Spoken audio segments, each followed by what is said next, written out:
It's Jamie with Southeastern Soul Tribe. This is not a tarot reading. But what it is God has really laid some stuff on my heart that I feel like it's very important to discuss. I guess it's not a discussion if you guys aren't interacting, but it will be in the texting or the message part, I guess, later on.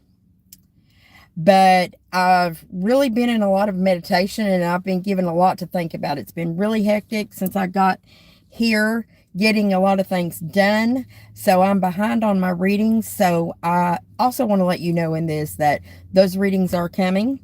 It just got a little hectic on me, but I will be catching up.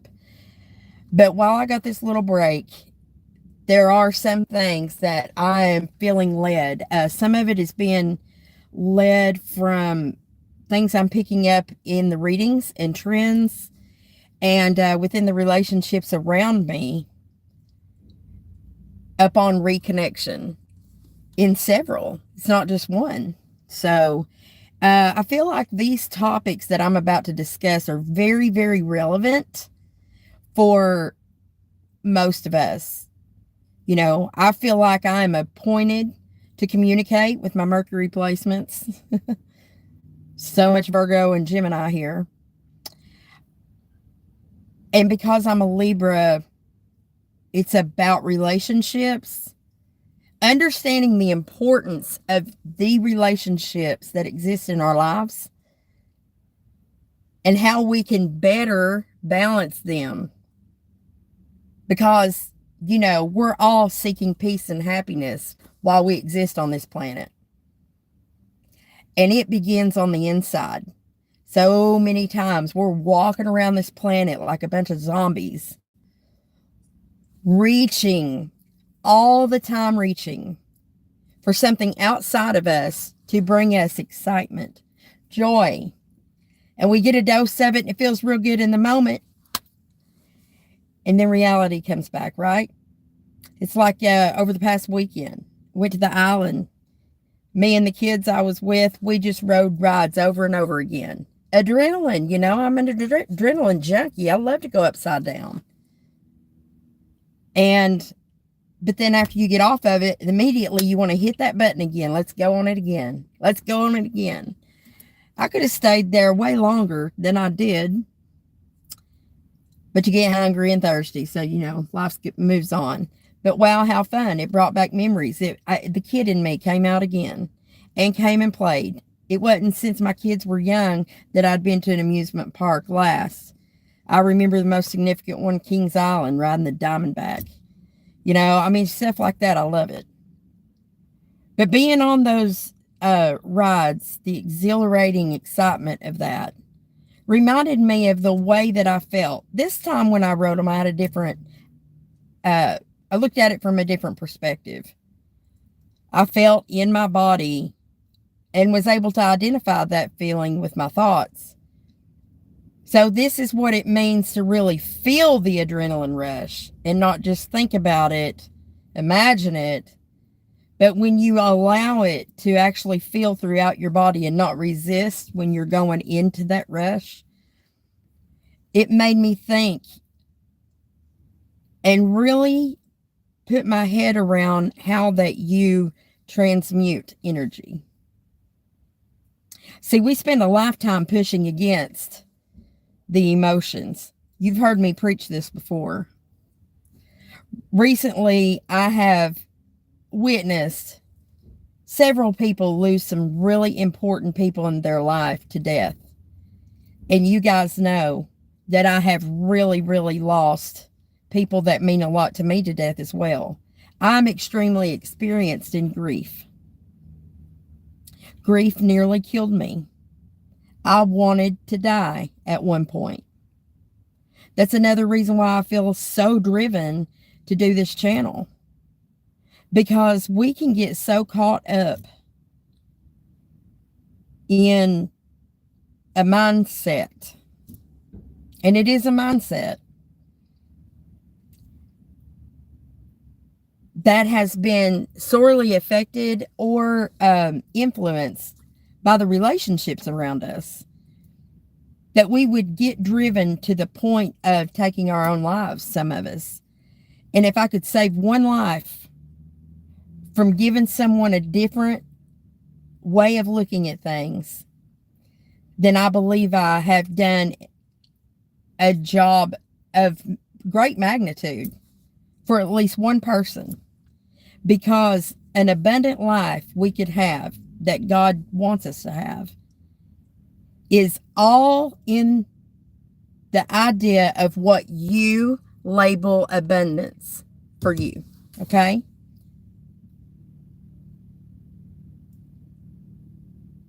I want you to listen when you're talking to people at how they say their words, what order they say them in, especially when they're talking about their wants, needs, and the things that excite them the most. If you ask a kid, what do you want to be when you grow up? Depends on how old they are. Some of them will go, some of them are real imaginative. Some of them know right now what they want. Did you know adults are that way too? And you would think that by a certain age, we should have that all figured out, or well on our way to it, right? And then we have these time periods that go throughout our life. You can attest those to Saturn. We have Saturn returns. You can study that. I'm not going to go into it, but Google it. You'll see. You have one around 26 to age 28. You have another one in your 50s, but something happens in your 40s to that time frame in your 50s. And sometimes people call it that midlife crisis. You can change a whole trajectory of your life because of that, right?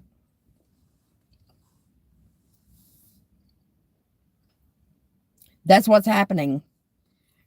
It's making me look at things a whole lot different, right? I just like robotically ate that chicken nugget here because I talk to this camera like, you know, you're just a person sitting in the car with me.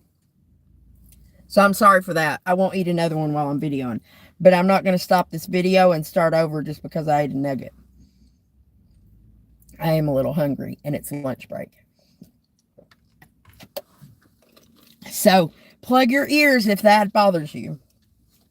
But it's over now. So back to what we were saying. So recently, one of my friends really experienced the death of a very special friend for that person. I remember the last time that I sat with that person, the discussion of that said friend before the death. And we talked about the dynamic of the relationship at that point. And it was kind of like, well, you know, it was sad, but I mean, we had to separate. You know, I just couldn't hold things up for this and hold things up. And this person knew I was in love with this person. And they really wanted a relationship with me. And I just couldn't do that. I couldn't do that. Not a week later, that very person we were discussing, because it was the last thing that was a thing, but wasn't a thing. So we were real non-committal within that dynamic, as close as they were. There's no doubt about that. Peas and pods, still in communication, still future plans, but not concrete. But this person passed away suddenly, unexpectedly. And all of a sudden, I saw the dynamic shift with this said friend of mine to the most saddening experience of sadness that I've witnessed happen in that time period. Now, like, I've lost very dear loved ones. I don't know the pain of losing a child. I can't even imagine. I know the pain of losing a father, a lover, very close family members and grandparents. I've held their hands while they died, and friends. Some of them been sudden. I've been in the in the funeral home fixing the hair because their last wishes were for us to help, right? With all that being said, this person became my muse almost for me too. Having talked to that person before knowing this other person, nobody knew this person was going to die. So I watched the attitude change and the shift in the opinion of that person change. All of a sudden, we go in panic mode. And we start being super, super sad. Like, I mean, we're kicking ourselves sad. I could have, would have, should have done all this, that, and the other. We weren't so concerned with all that when I was sitting there discussing the past. It was an unfortunate thing that it couldn't go forward. And we discussed how great of a friend this person was, the dynamic that was had.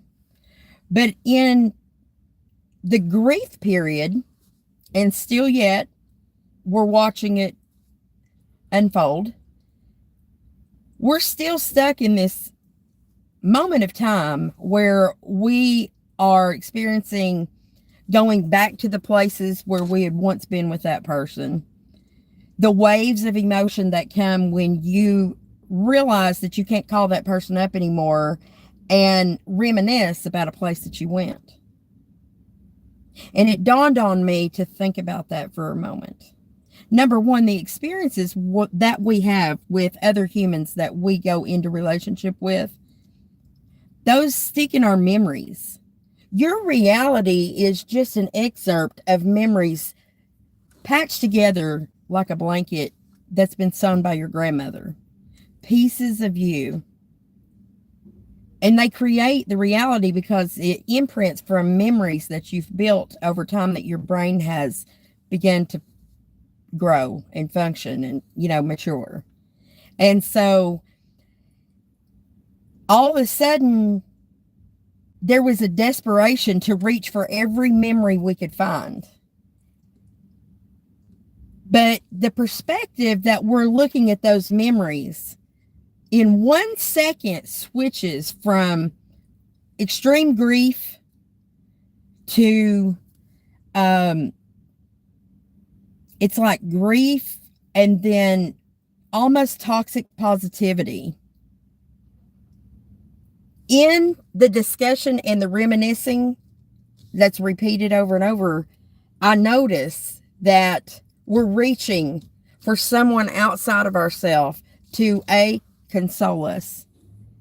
And I can see the codependency that existed in that relationship when the other person was alive. And the ripping away of that person when the secondary person no longer has control is fast forwarding the person who's living through a huge amount of emotions all at one time. The roller coaster is insane. And it hurts my soul. I see it. I watch it. The problem that I find in it is, number one, we never ever can time grief for anyone. That's a personal experience everybody has. So don't mistake the words that I'm saying as a criticism to this person for how they're dealing with their grief, because there's no right answer for how you deal with grief. But when you're in the throes of grief, I do want you to try your best to consider where your focus is really going and the core of why that your emotions are so intense for that person. Now, if it is, that there's hierarchies in relationships, right? There's your mother, there's your father, there's your children, there's your spouse, aunts, uncles, blah, blah, blah.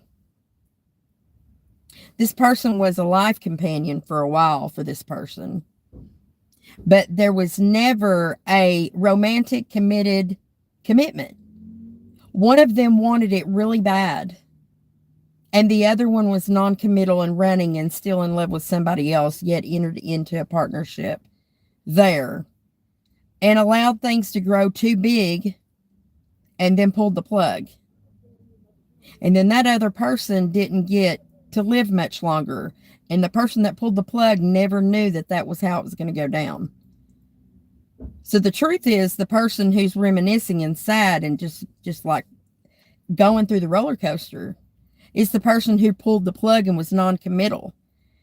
They're actually facing the fact that another human being put all their energy, love, and hope and care into that person, and they didn't recognize it or honor it enough, so that the very last person that person loved, they're living with the fact that they rejected that person. If they had known that she was, or that person was going to die, I bet they would have done it different. But I want you to think about that concept. You can't take back things that you've done, and you can't control when people go and when they don't. What you can do is look at the living people around you and realize that sometimes the expression of our grief out loud is actually us reaching for someone else's validation as well. And that is a very highly egoic action to take. And it's not really about the person you're grieving at all. It's about you. So while we're looking outside of ourselves and we're looking at those memories and we just want them to go away, we want that pain to go away, it's not going anywhere until you look within. So you're dipping your toe in the water, but you've just got to turn it around and pivot just a little bit.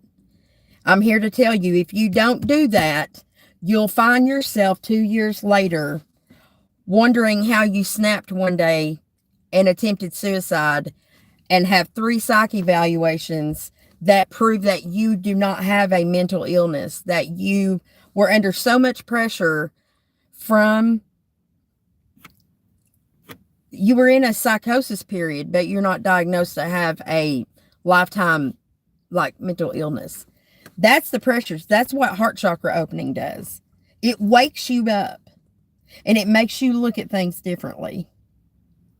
So while we here on the earth grieve the loss of people that once stood by our side, that we got to experience and make new memories with, some of us get so hung up in the coulda, woulda, shouldas and the I wish we could have done that, or all the memories of the person who's passed and gone, that we begin to ignore the very people who are alive and living in our face.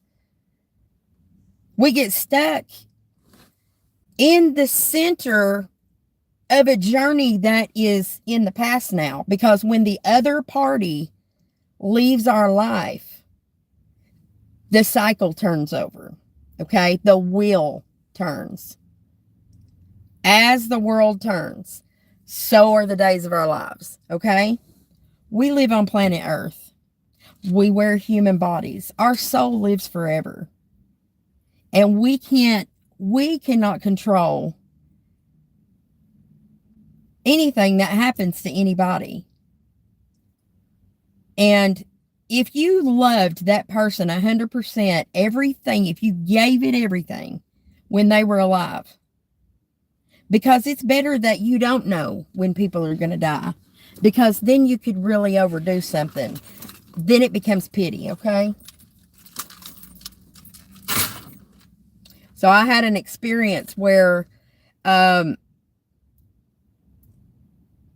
was committed and proposed to by a certain person. I accepted it for about a month and I started feeling guilty because I was put on Front Street with a proposal to start with, because it was done in front of the family, and I felt pushed into saying yes. Pressure, peer pressure. How could I embarrass this person in front of their family? Gave back the ring and decided to separate because I need to get my head together and make sure of the decisions I was going to make, because those are pretty big decisions. And this person ended up diagnosed 2 weeks after that with a cancer that ended up killing that person very shortly after.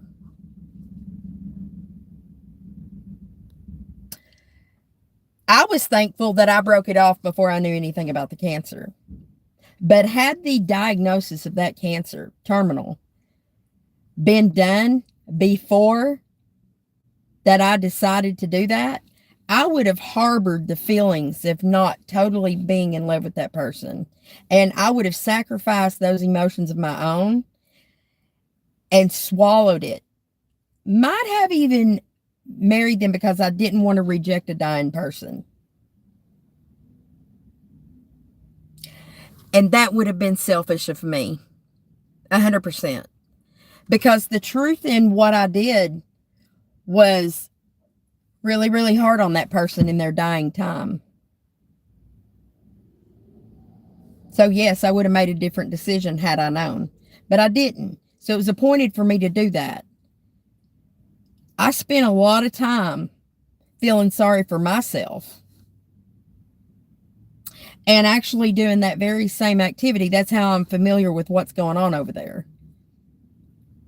That I ended up like trying to inflate my own ego unintentionally, because I was just reaching for something to take that guilt away from me. There are things that we do in this life that comes from a shadow element of ourself that is meant to happen on our journey of life.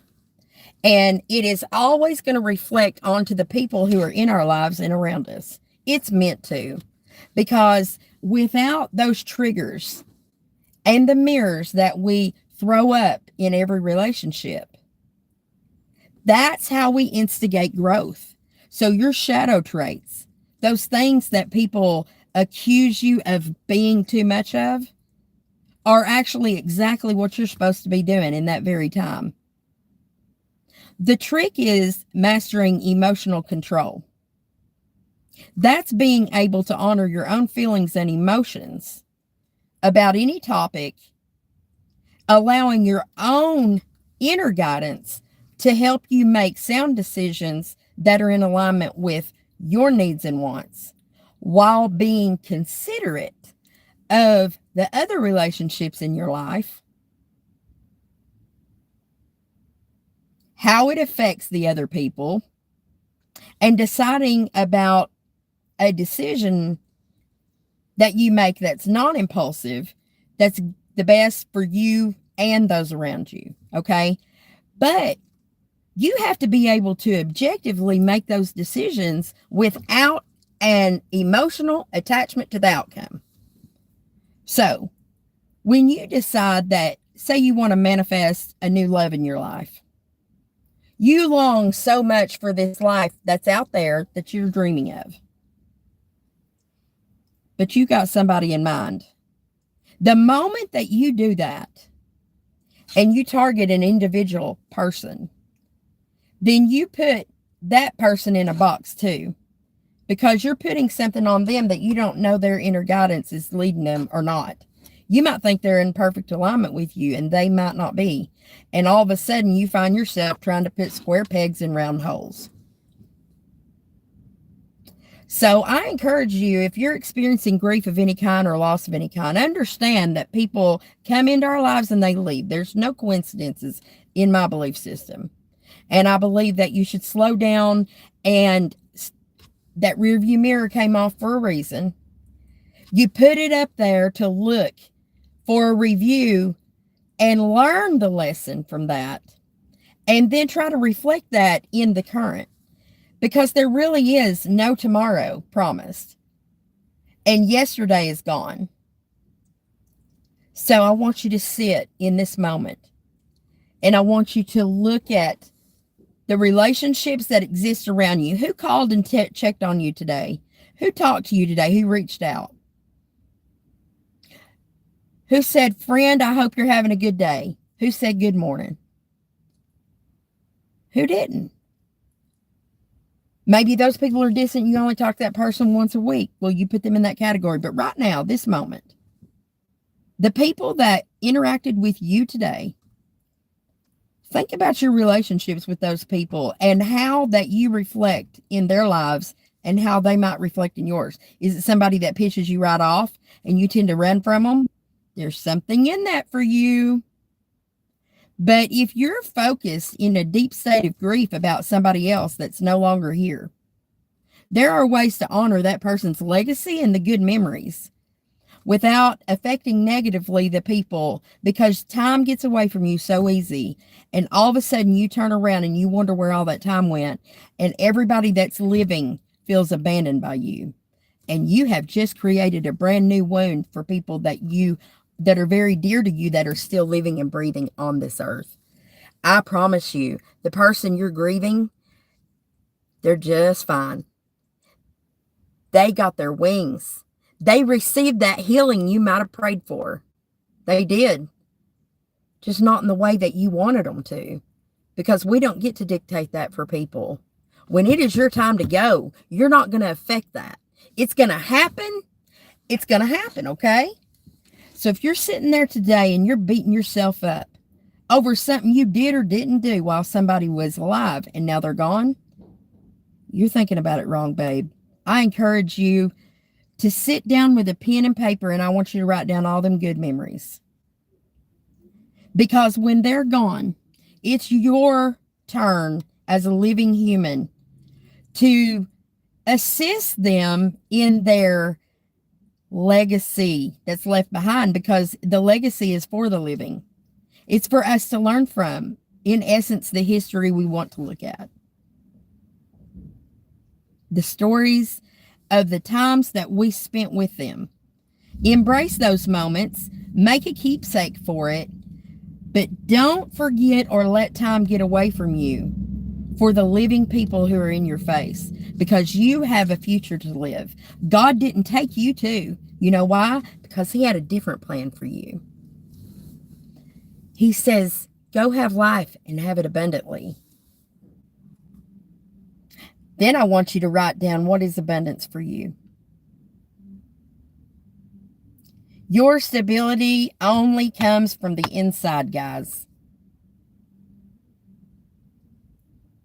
If you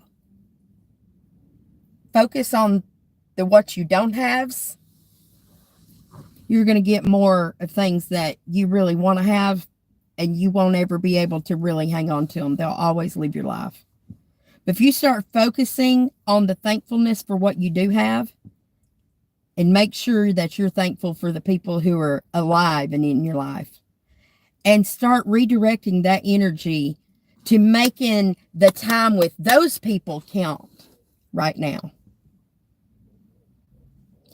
That is reaching a whole other level of emotional maturity that you can only master through the loss and the actual death and leaving of this world for another human that you were in relationship with. I promise, if you're experiencing that, you're leveling up. You were chosen to level up, because when you process a death like that, then when you go into relationships with living people, you can understand the places where you can get an opportunity to make it count with this one. Think about your hopes and dreams and pay attention to how that aligns with the people who are in your life. How can you add to those lives? Because every moment that you're reminiscing too long and interrupting your life, your growth, and anything else because of somebody that's already passed and gone, you're really not honoring the lost, the person who, and I don't say you lost them. It's a see you later. They are living high on the hog. I promise you, they're sitting next to Almighty. That's the place we all long to go when we reach our resting point, whatever your belief system. But you, while you're alive, are seeking peace and abundance on earth. Because until we stop breathing and our heart quits beating, We're appointed this journey. How are you going to make it count? Because there's people around you depending on you. If you're alive and breathing, God has a plan for you, and He intends for you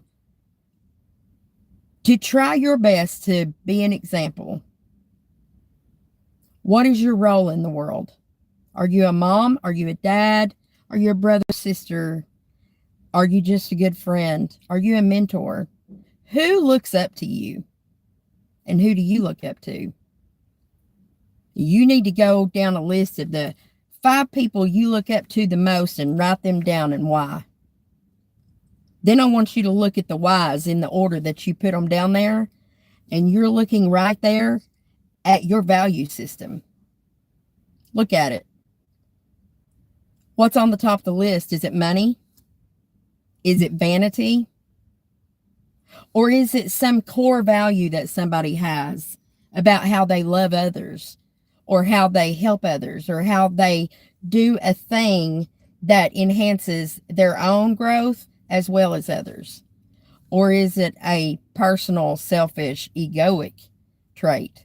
Because if those are the first things that you wrote down after you did that exercise, then you have some work to do too.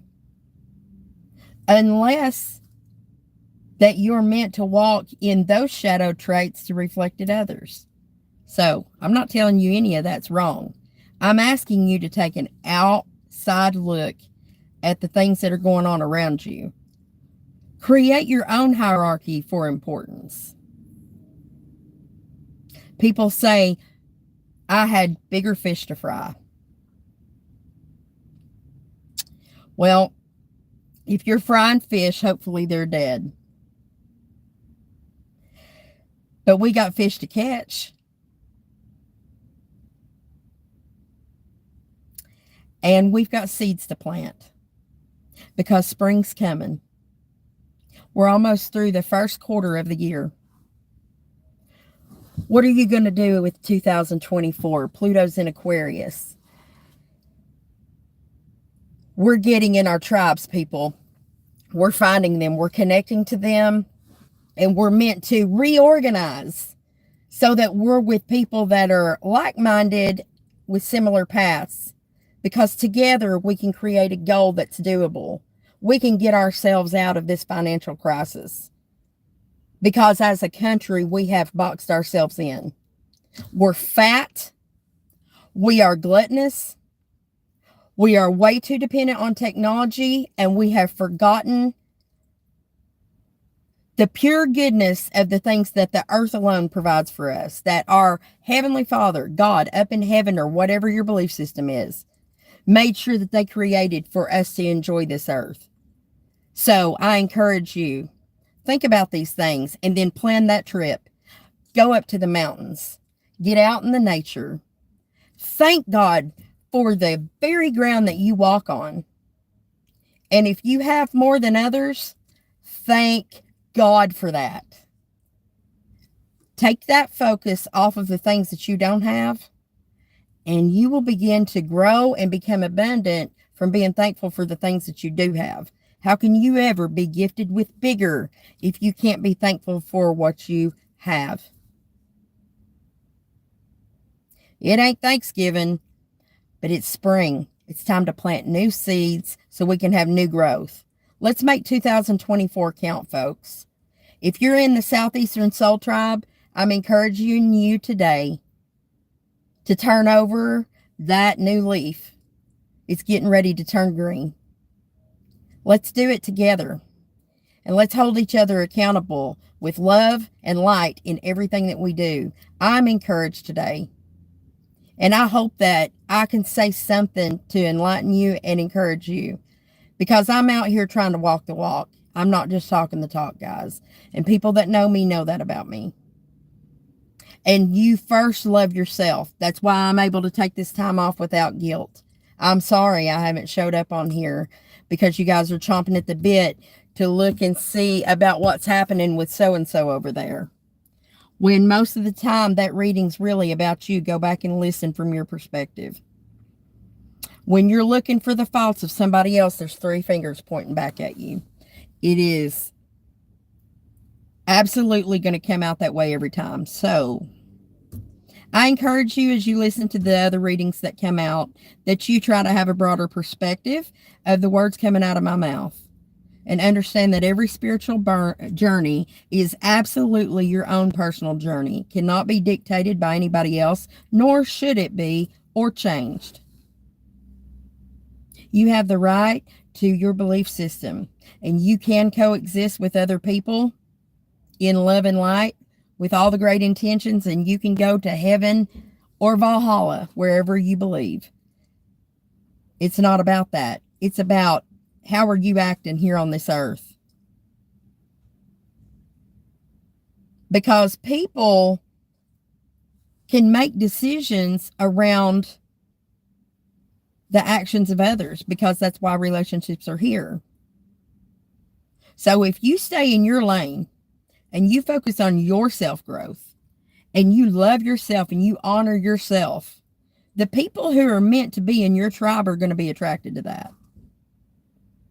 So if you're a wild banshee and you like to do ukulele playing naked out at a nudist colony, then go do that. Because if you build it, they will come. Your tribe will find you.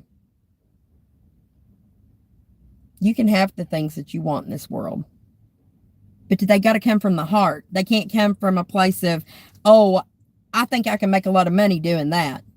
I could deal with that so I can make money. It won't thrive. It might for a while, but you're going to lose interest in it. You're going to lose passion, and you're going to be unhappy in other things, and it will crumble.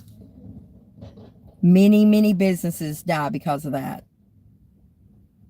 And they lose hope and faith because they get away from the core reason why they started it. So I encourage you today, look within. It starts on the inside. Find your happy and go there.